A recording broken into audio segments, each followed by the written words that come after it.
This was 1959 in either late October or very early November, before deer season. We were headed generally kind of east on Bat Cave Loop. And there was a ranch house on the right, and the rancher was out by the gate with his pickup truck talking to somebody. And so I said, let's stop and talk to him. He told us about the Bat Cave, and he also said that back on the West Ranch, there's a cave back there that has a rock bridge over it, and it's natural. He called it Natural Bridge Cave. Well, deer season was over January 1st, and on the 3rd, we made our first trip out here. As I recall, 6 properties. The 6th property, or the 7th property, was Clara West's place. So we talked to Clara, and she wasn't too sure about letting us go on. She told us that it had been explored before. University of Texas had been there, some Boy Scouts, and then some other spelunkers from somewhere. One of them said it was just about 2 rooms in the cave, and then another one said they couldn't go very far, they reached the end, and blah, blah, blah. And there really wasn't much to it. But that isn't what our experience was. We got to the cave and were real impressed. I mean, the natural sinkhole was real impressive.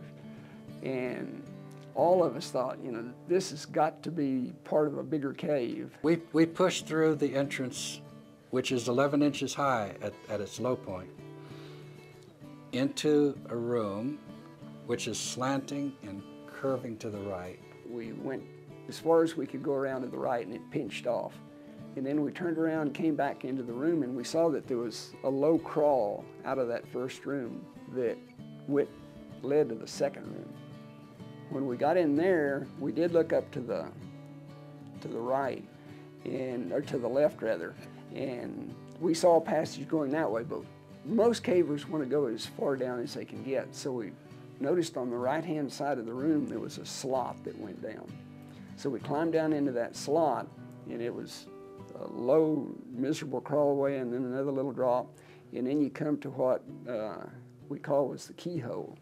And it's a very, very tight opening that we crawled through that, got into another small room, and out of that room we had really 3 options, and we looked at one first, and it a little tight crawlway that went back to a real pretty little room that we call a Mayfield room, after Mayfield's cave, which is now Sonora, and very well decorated.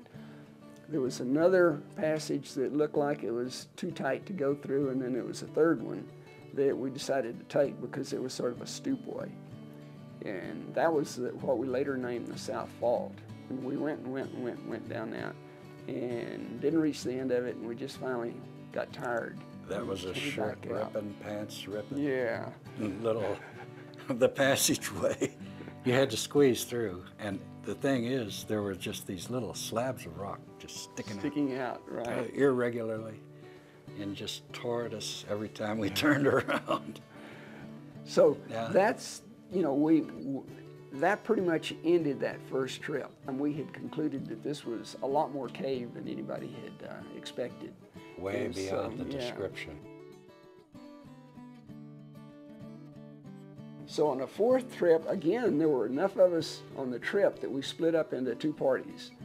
And one party, again, was going to try to reach the end of the South Fault, because it just went and went and went. And Preston and I and Al and Joe Cantu, and this was Joe Cantu's, as far as I can recall, his first cave trip. He had just, you know... He was just a starter, Just a starter. And so he was taking the first along cave with he us. had ever been in. Yeah. And Al Brandt was very kind, very level-headed, generous. Yeah.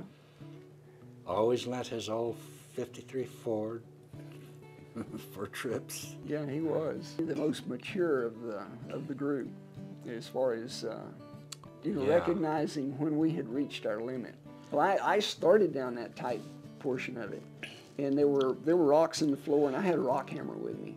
And so periodically I'd have to batter something out of the way so I could continue. Sharp stuff sticking up. And Preston came in behind me to that small room because I didn't want to go too far down that thing as bad as it looked and be alone back in there. So Preston came in behind me. And you scooshed about 6 feet, and then I would scoosh about 6, and then you'd scoosh 6. And eventually, you know, I looked up ahead and could see that suddenly there was no rock up ahead of us. It was just a black started hole. opening. Yeah, it started funneling out, which is great. Yeah, and so I crawled on through and got into Pluto's anteroom. And I mean, compared to everything else we had seen, even in Natural Bridge to that point, it was huge. And so, and again, since we had to break our way basically through the crawlway into that room, we knew that we were the first people there. And no footprints. No footprints at all. Well, it was the biggest adrenaline rush that anybody could imagine, because once we got into the, I guess, Sherwood Forest, we realized that, you know, this was not an ordinary cave. It was absolutely amazing and just kept getting more amazing as we went forward. And so we were a bunch of college kids, so you can imagine the kind of antics that we were going through as far as hooping and hollering and talking about how great it was and so forth. And the most I remember is just the feeling that we had really found something that nobody had seen before, and probably the most spectacular cave in the state. We were telling Joe Cantu as we sat there in the castles of the White Giants that this is not your normal cave experience.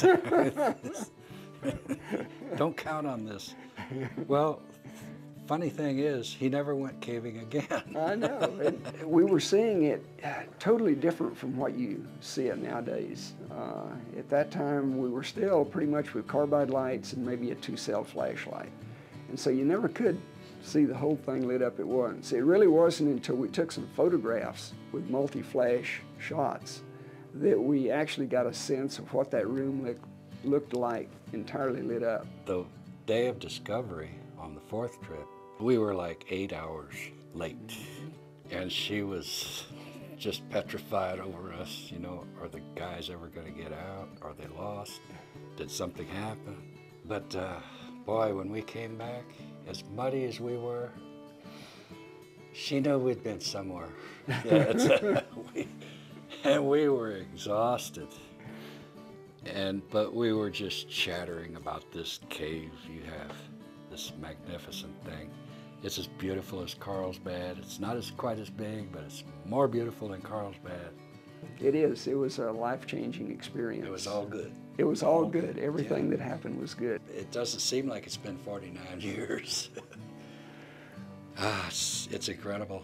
Just seeing the hundreds of people going in, and you know, the knowledge that they're doing it because of what we managed to find. It's just a huge sense of reward.